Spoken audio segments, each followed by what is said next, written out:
வணக்கம் நண்பர்களே. இந்த வீடியோல எதை பத்தி பார்க்க போறோம்னா, ஒரு கரண்ட் அதாச்சும் எலக்ட்ரான் எங்கிருந்து தொடங்குகிறது, அதனுடைய ஆரம்ப புள்ளி எங்கிருந்து ஆரம்பிக்கிறது, எப்படி உருவாகிறது அப்படிங்கிறத ஒரு சின்ன விளக்கப்படம் மூலம் நான் உங்களிடம் காட்ட இருக்கிறேன். இப்போ பார்த்தீங்கன்னா அதுக்குள்ள டிராயிங் போட்டிருக்கேன். அதாச்சும் நம்ம கரண்ட்னு நம்ம பயன்படுத்துறோம். அந்த கரண்ட் எங்கிருந்து உருவாகிறது, எதிலிருந்து உருவாகிறது, எப்படி உருவாகிறது அப்படிங்கிறது யாருக்குமே தெரியாது. ஒரு சில பேருக்கு டிபார்ட்மெண்ட் படிச்சவங்களுக்கு தெரியும். ஒரு சில பேர்த்துக்கு இந்த டிபார்ட்மெண்ட்ல இல்லாதவங்களுக்கு அதை பத்தி தெரியாது. ஸோ அதனால உங்களுக்கு நான் ஒரு விளக்கப்படம் மூலம் நான் உங்களுக்கு சொல்ல இருக்கேன்.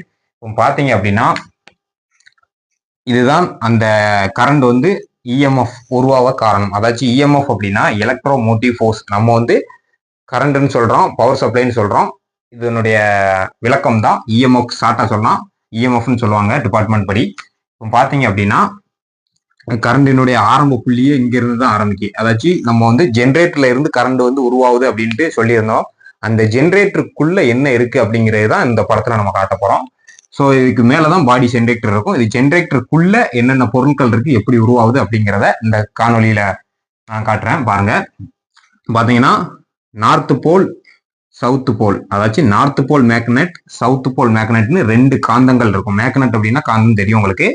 ரெண்டு காந்தங்கள் இருக்கும், வட துருவ காந்தம், தென் துருவ காந்தம் அப்படின்ட்டு ரெண்டு காந்தங்கள் இங்கு ஒன்று அங்கு ஒன்றுமாக இருக்கும். இதுக்கு இடைப்பட்ட இதுல ஒரு கண்டக்டர் இருக்கும், அதாச்சும் சுழலக்கூடிய ஒரு கண்டக்டர் இருக்கும்.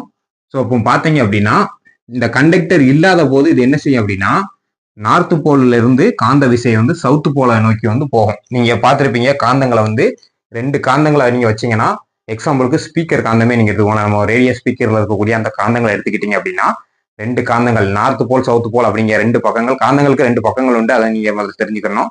அந்த ரெண்டு பக்கங்கள்ல அடுத்தடுத்த பக்கங்கள் ஒன்றே ஒன்று ஈர்க்கும், இன்னொரு பக்கங்கள் ஒன்றே ஒன்று விளக்கும். அதாச்சும் ஒரு சைடு வச்சீங்கன்னா ஒன்னே ஒன்று இழுத்து பிடிச்சிக்கிடும், ஒட்டிக்கிடும். இன்னொரு சைடு அதே காந்தத்தை திருப்பி வச்சீங்கன்னா ஒன்றை ஒன்று ஒட்டாது, விளக்கும்.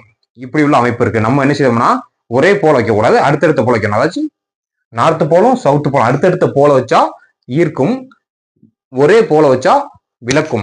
இப்போ நம்ம அடுத்தடுத்த போல வச்சிருக்கோம். அப்ப என்ன செய்யும் அப்படின்னா ஈர்க்கும், காந்தம் ஈர்க்கும். அதாச்சும் இங்க ஒரு காந்தம் வைக்கணும், இங்க ஒரு காந்தம் வைக்கணும். இதுக்கு இடைப்பட்ட கேப் இருக்கலாம். இதுல காந்த விசைகள் பாயும். பாத்தீங்கன்னா நார்த்ல இருந்து சவுத்துக்கு காந்த விசைகள் இங்க இருந்து பாயும். அதாச்சும் நீங்க காந்தங்களை ஒட்டக்கூடாது, கொஞ்சம் தள்ளி தள்ளி வச்சுக்கிடக்கணும். காந்த விஷயம் அங்க பாயும் போது என்ன செய்யும் அப்படின்னா, இதுக்கு இடையில ஒரு கண்டக்டரை சென்ட்ரல் நம்ம வைக்கிறோம். ஒரு கண்டக்டர் அப்படின்னா ஒரு சுழலக்கூடிய ஒரு பொருள். அந்த பொருளை வச்சு என்ன செய்யணும்னா, இந்த மேக்னெட் விசையை குறுக்க கொடுத்து தடுக்கிறோம்.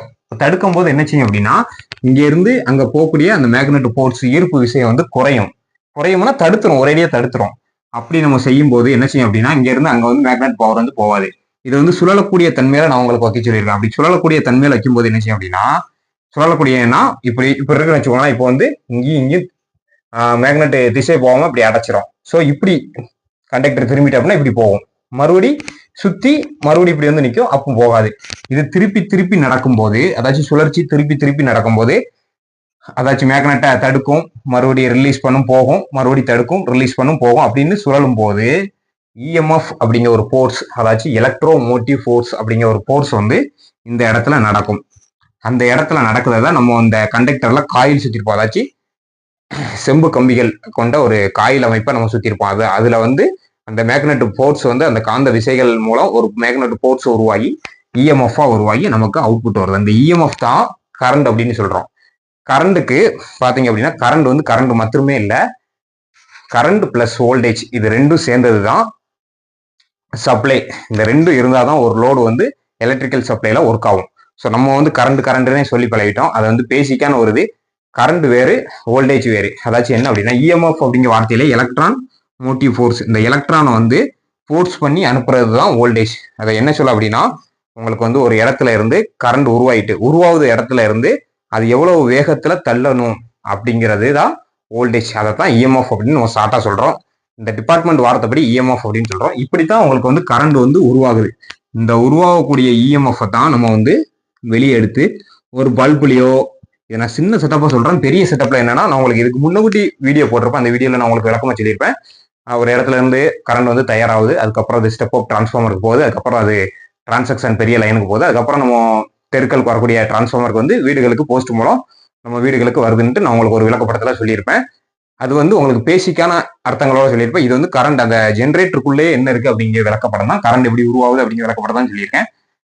இதுல இருந்து வரக்கூடிய அந்த இஎம்எஃப் வந்து நம்ம வந்து லோடுல கொடுத்தா லோடு எரியும்.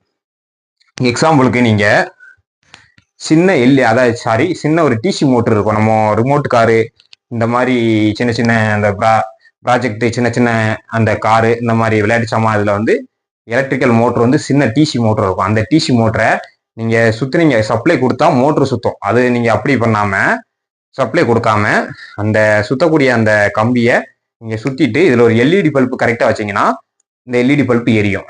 அது காரணம் என்ன அப்படின்னா, நான் சொன்ன இங்க சொல்லியிருக்க இதே செயல்பாடு வந்து நீங்க அந்த இதை சுத்தும் போது நடக்கும்.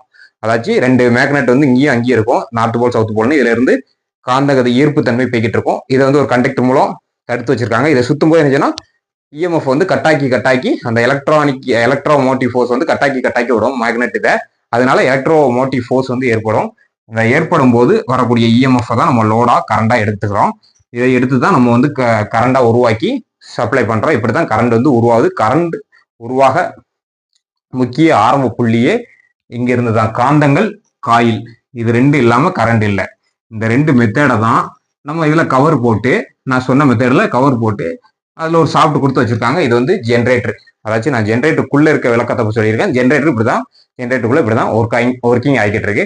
ஸோ இப்படித்தான் ஒரு இடத்துக்கு வந்து கரண்ட் வந்து சப்ளை ஆகிட்டு இருக்கு, கிடைச்சிக்கிட்டு இருக்கு. கரண்டினுடைய முக்கிய ஆரம்ப புள்ளியே இந்த மேக்னெட் காயில் இருந்து தான் உங்களுக்கு இஎம்எஃப் உருவாகி ரெடி ஆகுது. அதாச்சும் கரண்ட் வேறு, வோல்டேஜ் வேறு, அதாச்சும் 2 சேர்ந்தது தான் பவர் சப்ளை. இதுக்கு நான் ஒரு காணொலி வந்து உங்களுக்கு வந்து சீக்கிரம் போடுறேன். கரண்ட்னா என்ன, வோல்டேஜ்னா என்னன்னு உங்களுக்கு புரியும்படி ஒரு வீடியோ வந்து விரைவில் நான் உங்களுக்கு போடுவேன், காணுங்கள். நன்றி, வணக்கம்.